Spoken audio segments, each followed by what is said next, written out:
Welcome back, everyone. I am tingling with excitement because I have been asked to consult on the most exciting design project of my career, and that is a magnificent palazzo, an entire palazzo overlooking the city of Florence here in Italy. Have beautiful olive groves, olive trees. I'm surrounded by the most beautiful palazzi in this entire region, stunning views, and you can see behind me the big project that's waiting to be transformed. As you know, I do have a couple of projects on the go in Paris. Of course, my own project renovating my own chateau and also running the Chateau Love website. But how can I resist something as magnificent as this? I can't wait to show you around this utterly spectacular place.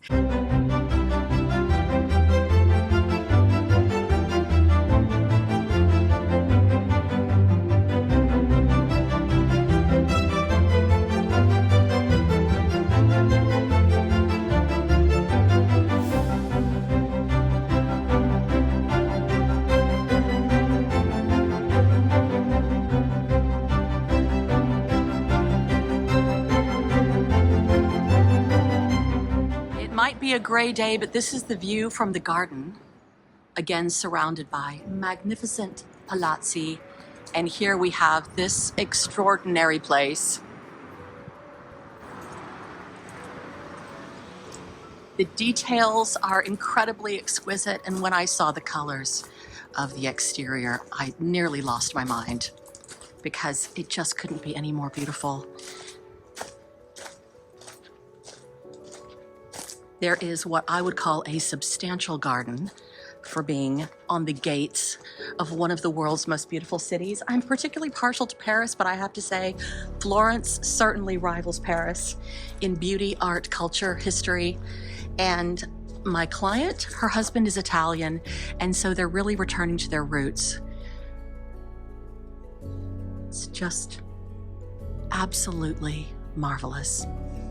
The garden features this very impressive cedar of Lebanon, lots of potential, olive trees, and it makes me think of a couple of people I know who are garden designers who might love to come to Florence and give their opinions. Now, would you like to see inside? If so, follow me.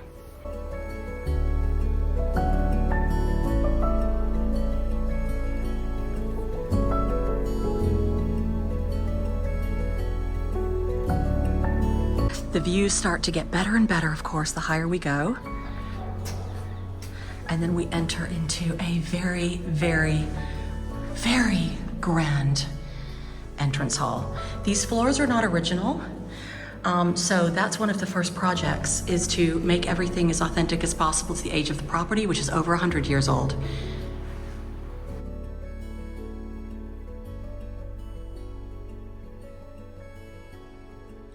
In here we have a beautiful room, which was probably a dining room because it's next to the kitchen with the original floors.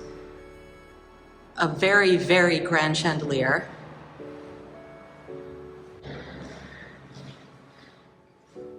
But we've already been talking because the actual kitchen is much smaller, and the new owner is a fabulous cook, does tons of entertaining.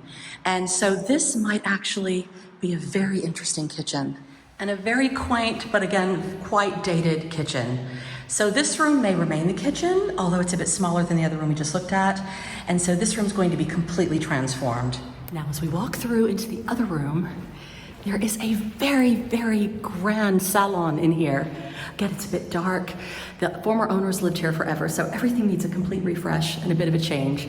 But the potential is extraordinary.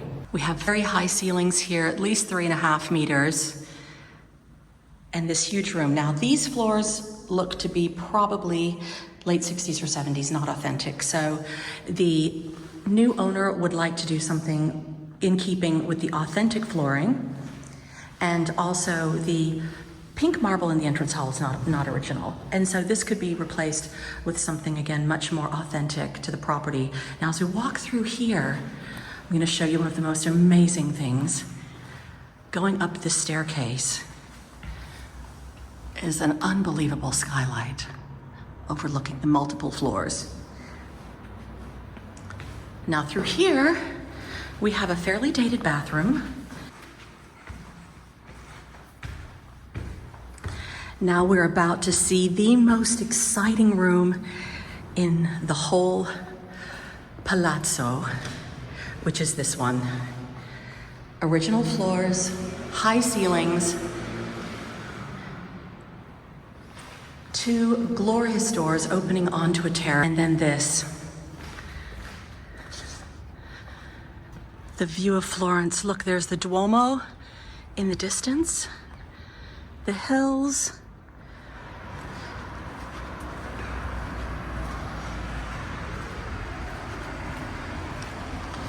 Now this room would have originally been a bedroom, but the thought is now for it to be a sitting room with lovely views. And there are lots of bathrooms in this palazzo, which makes it really an extraordinary find. So even though the electricity needs to be redone, some of the plumbing is in place, which is great. Here's another lovely, lovely bedroom with original floors. Adorable bathrooms, some of which have some very old tiling, and some of which do absolutely need to be redone.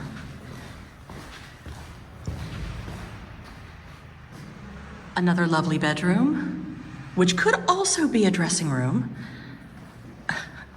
Another fantastic old bathroom. Again, some of the fixtures and fittings need replacing, but the bones are amazing.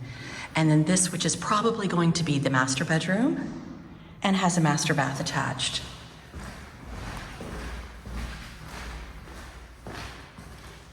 Now, until we get started, that's all that we're going to show you for now. But the big questions are, how modern should the client go? She and her husband do really like contemporary, mid-century pieces, things like that, but also mixed with classical things.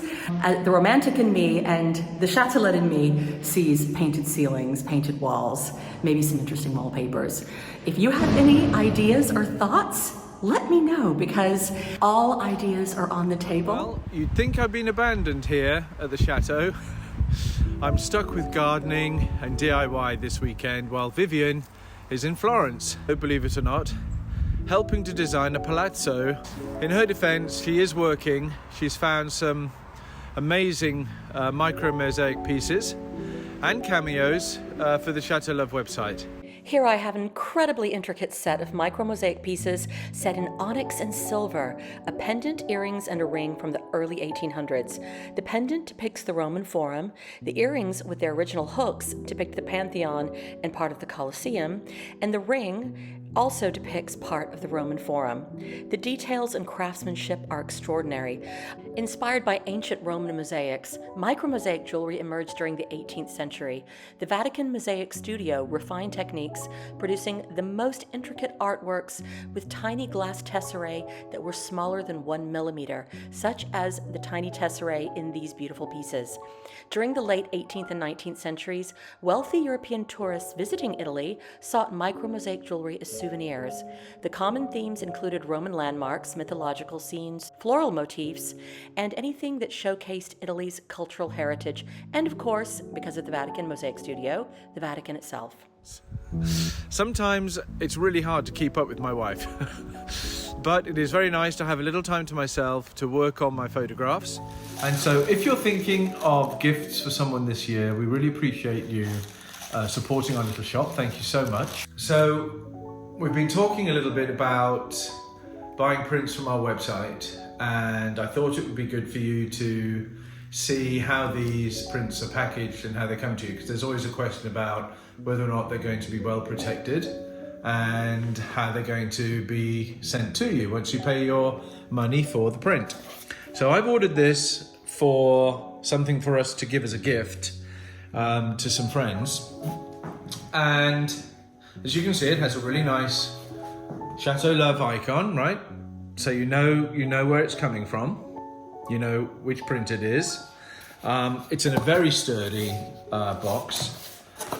When we open it, it's in a triangular box, and look at that, it comes in a roll. No matter how large it is, right, it's still well protected, and it's got a lovely protective foil or paper around it, which is nicely packaged.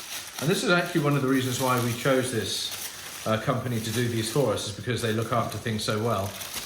And then when you take out the print, it's on this wonderful paper, very pretty, lovely archival photographic paper, which is almost like a card. It's not, but it is almost like it. And this is just the small one. You can, of course, go right up to kind of poster size if you want to. So you can do a gallery wall, or you can have them just stand alone, however you like. If you don't fancy any of my photographs, which would be sad, but you might think of something else. There's the châtelaine du jour and the châtelaine de nuit images, which of course are Vivienne's very own original artwork. And there are a number of other types of prints of chateau and other things that we've got up there that are just special and really nice to have on the wall. Now, back to Florence, where Vivienne, of course, is having a wonderful time. Florence, it's a little bit grey, but it's Florence. No, I can be nothing but delighted.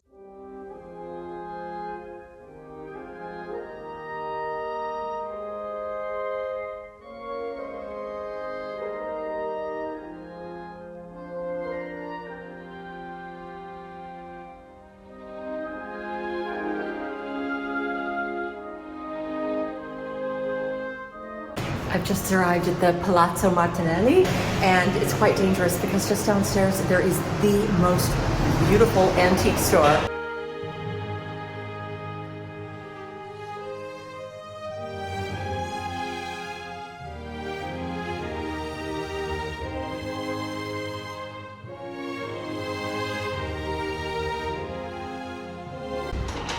Okay, I'm a little bit giggly because look at this ceiling.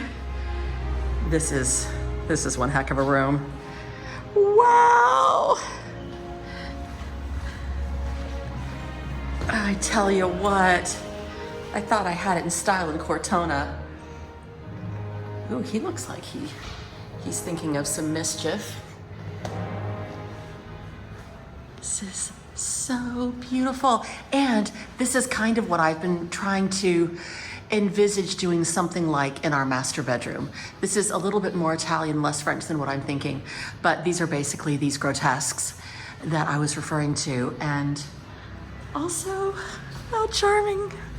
Look. Of course, designing a palazzo means antique shopping, and the best antique store in the whole of Florence is the GalleryEsposito. And many of you may remember the charming Chiara, who's the owner. You met her. She's a friend of mine. You met her during Paris Design Week when we visited Timothy Corrigan's apartment. She is great fun, but she's also got the most extraordinary things in her antique store. Everything from mid-century modern to various stages of antiquity, and it's really quite extraordinary. I'm gonna have a look around and show you some of my favorite things that are located in here. Obviously, I love a grand mirror, and what I really, really love is just everything here is just slightly familiar, slightly French, but also very uniquely Italian. I mean, look at this chandelier. If any of you are fans of things like Capo di Monte, I mean, how magnificent is that? Very Empire Day bed, another very uniquely Italian mirror. And then, as I was showing you the mirrors before, what I didn't show you is that there's a pair. They're massive, and so imagine the statement that would make in a space. There are sinks and there are sinks. And also, everyone is always on the lookout for a really good dining table, and this one is lovely. I don't know if it extends, but it's very, very beautiful. So my friend is going to be doing a very interesting mix of modern and traditional in her palazzo. It is very exciting. Very, very exciting indeed. Now let's go say hello to Kiara. Here we are with the lovely Kiara, who you guys all might remember from Paris Design Week. So she's a very, very busy lady. And tell us the exact address for anyone who wants to come and visit you here in Florence. Well, I am in the Oltrarno area in Via Maggio, 82 Red. And so I'm going to put the link in the description below. Now, this week, Chiara, what would you say is your favorite piece in the gallery? You've had a very busy week because there's a big antiques fair going and everything is selling very quickly. But do you have a favorite piece in the shop at the moment? I have a lot of favorite pieces. It's a trick question. It's a trick question, but maybe the console in the window. So maybe it's too difficult for you. Let's to- go see the to console solve in it. the window. I think most beautiful piece is that screen. Oh, that's my mystery friend talking in the background. I'm not making her up. She's real. Okay, so, the two consoles, Yes. the pair, Yes. those are very grand. They are Neapolitan Louis XVI. Very, very rare because of the dimension and of the period and the gilding. That would It's be so spectacular. Yes. Yeah. And are we allowed to ask what you're asking for them? Yes, I'm asking 25,000. 25,000, okay. Well, I think they're worth it. They're absolutely beautiful. Who's the family of the seal? The family is Montini. Montini from? family. They are from Rome, but linked with Florence. Okay. That's why also the fleur de lis. Yeah. And they also have a pope in their family. Interesting. I've seen those 3 or 4 or 5 bumps before on the bank or something. Yes, in the Monte dei Paschi, but it's Okay. another family. Oh, it's they another have, family. I think just 3. Okay. Those are 6. Okay. Interesting. That's cool. So you know a lot about a lot. A lot. A lot about a lot. Now, my friend here, my unnamed friend, her favorite thing in your shop is the Empire era screen. Yeah. So tell us about this, because I love this. I'm a huge fan of the grotesques, of the painted panels, and the screen is spectacular. Yes, thank you. Yes, those are grotesque, you're right. There are also those painting animals that are symbols of Greek and Roman gods. And it comes from a very important villa in Lucca. And what is special about this piece is that belongs to the Empire period of the Lucca city, when Napoleon conquered Lucca. And so it's a very short time of period, very important in the history of Tuscany. So that's the back with the original old fabric. I mean, that's amazing. It's just incredible. Spectacular. Well, I wonder if we'll end up in Cindy's new palazzo. Oh, I would love to. Yes. I would love to. Now, I am particularly attracted to this lovely, lovely empire piece. A very Belle Epoque painting. Funnily enough, that would be in the, oh, that's Venice. Look at that. So that would be appropriate for the age of my friend's palazzo. Now it's time to go see an old friend. We're in the taxi. Can't wait.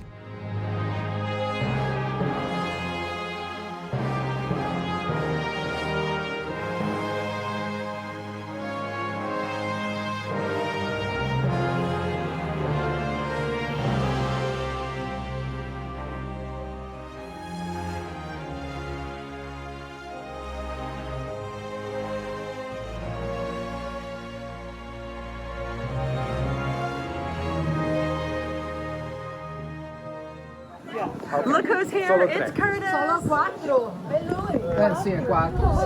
Amelia. We're so happy to see you. This place is gorgeous. Where are we? So we are at Trattoria Zaza, Uh-huh. which is so beautiful. It is so beautiful. I want to show you the decor in here because it's so eclectic. There's Asian, there's French, there's so Wow. much happening here. So I cannot wait. Let's go. Well, this looks like it might be the French bit. there's Indian down here. There's Oh my Napoleon on the goodness. wall. There's all kinds of stuff. Wow. Oh, this place is beautiful. Look at the dragons. I'm so sad I have to leave this evening.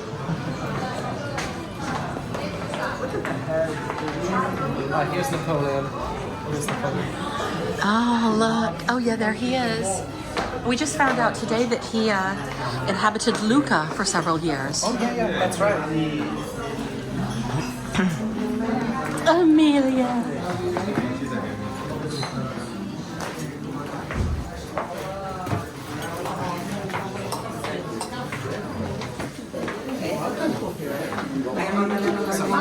bathroom down there. Uh-huh. Wow. So pretty. It just goes on and on, doesn't it? On and on and on. It's incredible. And the food looks really good too. Speciality is truffles.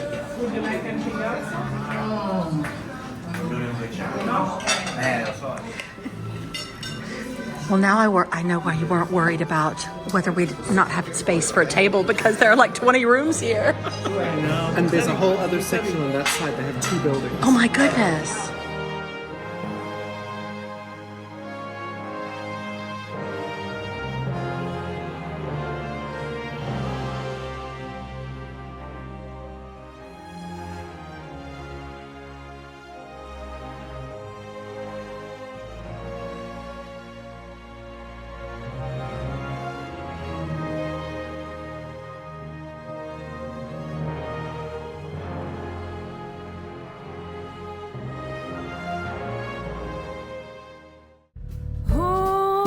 Close and hold me fast, the magic spell you cast. This is la vie en rose. When you kiss me, heaven sighs, and though I close my eyes, I see la vie en rose. When you breath. Well, I'm very sad to say goodbye to Florence and this guy. But I've got lots of jobs waiting for me back in Paris and in the French countryside. See you next time. Ciao. Angels sing from above. Everyday words seem to turn into love songs. Give your heart and soul to me, and life will